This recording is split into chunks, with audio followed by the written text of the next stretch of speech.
Hello guys, so we're looking at this HUEY helicopter from Bell, from the US Army 1065. So this is one of those helicopter that was used during the Vietnam.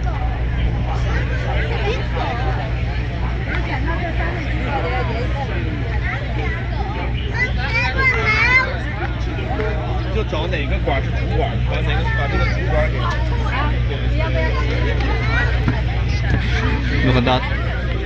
Let's take a look inside. You can't get in it though. So you can stand up here. Yeah, it's kind of close. That's a manicure. So okay, it's plastic. I'm not sure if it's the original windshield of this one. This one is plastic.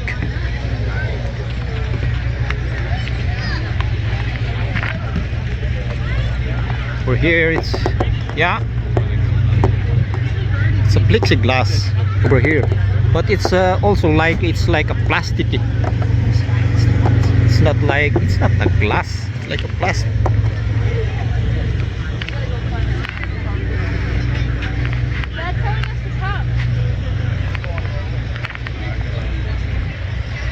Look at that.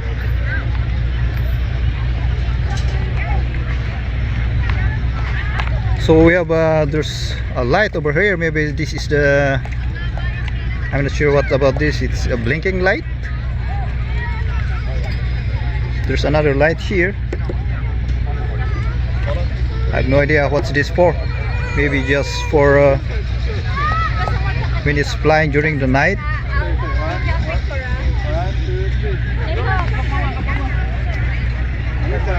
Or over here, let's take a look.